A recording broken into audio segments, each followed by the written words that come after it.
Film की शुरुआत में हमें एक युवा रमोना का फार्म हाउस दिखाया जाता है, जहां वह अपनी बेटी और बेटे के साथ रहती है।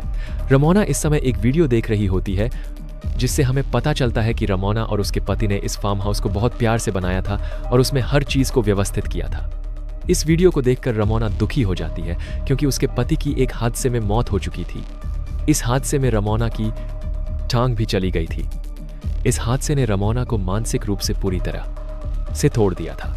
वह अपने परिवार की ठीक से देखभाल नहीं कर पा रही थी। इसी वजह से उनका परिवार बहुत बुरी हालत में था। यहाँ तक कि घर का सारा काम एक टेलर ही करता था। इसके बावजूद रमोना का बर्ताव इन लोगों के साथ बहुत सख्त था। हर दिन जैसे ही रमोना उठती थी, वह एक ही बात कहती थी, मुझे शक्ति दे। जब वह कमरे से बाहर आती है तो देखती है कि टेलर ने ज्यादातर काम कर दिया है, लेकिन घर में बहुत सारी चीजें खत्म हो चुकी थीं। घर में बिजली भी नहीं थी। इन्हीं सब के बीच रमोना को अचानक ये महसूस होता है कि उसके घर के आंगन में कोई बैठा हुआ है। ये एक औरत थी जो काले कपड़े में ढकी हुई थी। इसे देखकर रमोना डर जाती है। वह अपने दोनों बच्चों से कहती है कि घर के अंदर ही रहें और खुद जाकर उस औरत से पूछने जाती है कि वह यहाँ क्या कर रही है। इस औरत को डराने के लिए वह कहती है कि मेरा पति थोड़ी देर में आ रहा है, अच्छा होगा कि तुम यहाँ से चली जाओ। लेकिन ये औरत कुछ ऐसा कहती है जिससे रमोना चौंक जाती है। तुम्हारा पति मर चुका है, वो भी एक एक्सीडेंट में, और उस एक्सीडेंट में तुम्हारी ये टांग भी चली गई थी। अब रमोना उससे डरने लगती है। वह रमोना से कहती है, रमोना, आज वो दिन आ गया है जिसके लिए तुम मुझे बुलाया करती थी। मैं आ गई हूं। जब रमोना उसे समझ नहीं पाती तो वह अपने खून से सने हुए हाथ दिखाती है। डर के मारे रमोना अपनी कार की तरफ जाती है, ताकि कम से कम अपनी कार चालू करके फोन चार्ज कर सके और पुलिस को बुला सके। लेकिन अब कार स्टार्ट नहीं हो रही थी। डर के कारण रमोना घर के अंदर आ जाती है तो बच्चे उससे उस काले कपड़े वाली औरत के बारे में पूछने लगते हैं। बच्चों को कुछ बताने के बजाय वह उन्हें डांटती है और चुप करा देती है। जब बच्चों के सवाल खत्म नहीं होते तो रमोना का गुस्सा हद से ज्यादा बढ़ जाता है। वह चीजें तोड़ने लगती है और अपने बच्चों पर चिल्लाती है। इसके बाद वह खड़ी होती है और घर की सारी खिड़कियां और दरवाजे बंद कर देती है। इसके बाद जब वह बैठती है तो उसे अपनी टांग के जख्म में दर्द महसूस होता है। वह देखती है कि वहां एक टांका खुल गया था। रमोना देखती है कि वह औरत अब उसके घर के और भी करीब आ चुकी है। यह देखकर उसे याद आता है कि उसने अपना कुत्ता चार्ली घर के अंदर नहीं बुलाया है। लेकिन जब वह बाहर जाती है तो देखती है कि उसका कुत्ता भी वहां नहीं है। लेकिन वह यह बात बच्चों को नहीं बताती। लेकिन अब यह डर उसके गुस्से को और बढ़ा चुका था। वह टेलर को एक बार फिर डांटती है। वह अपनी बेटी को भी थप्पड़ मार देती है, क्योंकि वह बार बार आर उल्टा लिख रही थी। रमोना को अचानक अपनी गलती का एहसास होता है। यह उसकी बेटी की इतनी बड़ी गलती नहीं थी कि वह उसे ऐसी सजा दे। इसलिए वह तुरंत अपनी बेटी को गले लगा लेती है और जैसे ही वह आईने में देखती है, कुछ अजीब होता है। उसके हाथ में एक चाकू होता है, जिससे वह जल्दी से अपनी बेटी को चाकू मार देती है। अचानक वह होश में आती है और देखती है कि इस समय उसकी गोद में एक तकिया है, लेकिन उसने चाकू उसी तकिए में मारा था। उसे याद नहीं था कि यह चाकू उसके पास कब आया, किसने उसे दिया।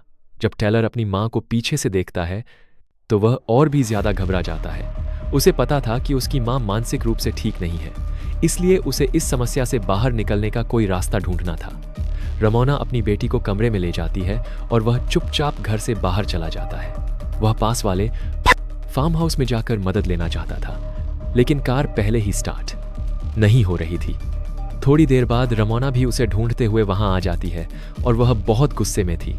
वह उसे फिर से घर के अंदर ले आती है, लेकिन अब टेलर भी गुस्से में आ जाता है, क्योंकि उसे पता चल चुका था कि उसका कुत्ता चार्ली बाहर नहीं है और रमोना उससे कुछ छिपा रही है।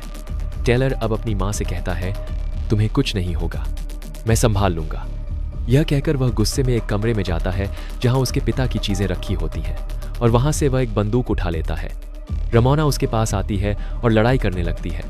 तुम क्या कर रहे हो? इसे वापस रखो। और इसी बहस के दौरान हम देखते हैं कि वह काली औरत उनके घर के और पास आ चुकी थी। अब टेलर गुस्से में बंदूक लेकर बाहर जाता है और उस काली औरत की तरफ बंदूक तान देता है और कहता है कि मेरी प्रॉपर्टी से तुरंत निकल जाओ। लेकिन वह औरत टेलर से नहीं डरती, बल्कि अपना घूंघट उठाकर कहती है कि तुम्हारी मां ने तुमसे आज तक झूठ बोला है।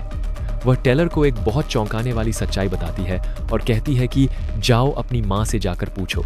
टेलर गुस्से में आकर घर के अंदर आता है और रमोना से पूछता है, मेरे डैड की मौत कैसे हुई थी?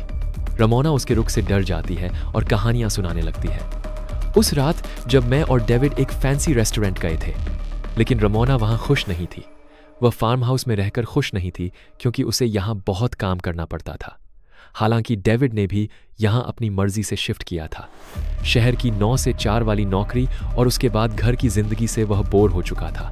अब जब सभी लोग यहां आ गए थे, सब बस चुके थे।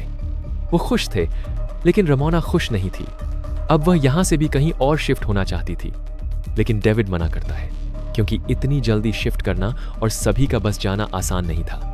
दोनों में बहुत बहस होती है और वे होटल से निकल जाते हैं। दिखाया जाता है कि उस रात रमोना कार चला रही थी। उसे पीछे उस काली औरत की परछाई दिखती है, जिसकी वजह से वह घबरा जाती है और एक्सीडेंट हो जाता है। हालांकि उसने बच्चों से यह झूठ बोला था कि डेविड कार चला रहा था और इसी वजह से एक्सीडेंट हुआ। टेलर यह सच जानकर बहुत दुखी हो जाता है। वह टूट जाता है, उसके अंदर और ज्यादा नेगेटिविटी भरने लगती है और उस औरत का असर उनके घर में और भी बढ़ने लगता है। और इसी दौरान हमें दिखाया जाता है कि उस औरत की परछाई और भी बड़ी होती जा रही है।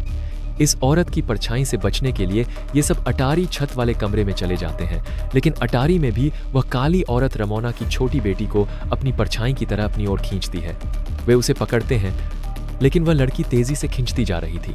फिर टेलर जल्दी से जाकर उस खिड़की को ढक देता है जिससे वह काली औरत रमोना की बेटी को कंट्रोल कर रही थी, और खिड़की को ढकने के बाद उसकी बहन छूट जाती है। लेकिन इसके बाद भी वह शक्ति शांत नहीं होती। वह उनके घर की लाइट्स को झपकाती है और उनका सामान गिराकर उन्हें डराती है, और फिर वह रमोना पर काबू पा लेती है। काबू में आने के दौरान एक सीन दिखाया जाता है मानो रमोना और यह शक्ति एक हो गई हो। यह शक्ति अब रमोना की बेटी को गले लगाती है और फिर गायब हो जाती है। टेलर उसे अपनी आंखों से देखता रहता है और कंफ्यूज हो जाता है। वह वहां अकेला खड़ा होता है। यह शक्ति अचानक उसकी मां और बहन को गायब कर देती है। फिर अचानक रमोना उसके पीछे से अपना लाइटर लेती है। अब रमोना और टेलर मिलकर रमोना की बेटी को ढूंढने लगते हैं, और ऐसा करते हुए रमोना एक कमरे में जाती है जो उसका अतीत दिखा रहा था, जिसमें वह डेविड को देखती है। डेविड बहुत खुश दिख रहा होता है और कहता है, देखो तुम्हारी पसंद के फूल आंगन में खिल गए हैं। रमोना अब उसके पास जाती है।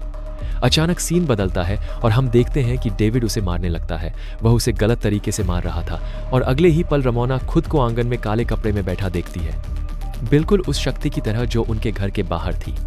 इस बार रमोना का दूसरा रूप उसके सामने आ जाता है। यह वही सीन बन जाता है जब रमोना पहली बार उस काली औरत से बात करने आई थी। इस सीन में काली ड्रेस में बैठी रमोना अपना घूंघट हटाने लगती है, और उसके सामने वाली रमोना एक अजीब अंदाज में कहती है, आज वो दिन आ गया है जिसका तुम इंतजार कर रही थी।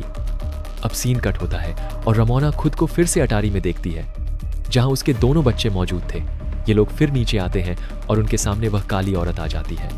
उसे देखकर रमोना डर जाती है और उस पर बंदूक तान देती है। तो वह औरत कहती है, मैं खुद से यहाँ नहीं आई, तुमने मुझे बुलाया है। हर सुबह जब तुम उठती थी तो कहती थी, मुझे शक्ति दे। तुम जीवन को खत्म करने की शक्ति मांग रही थी, और अब मैं तुम्हारे सामने हूँ। अब रमोना उस औरत के साथ अकेली रह जाती है। वह औरत अब रमोना को उकसाती है कि वह खुद को मार ले।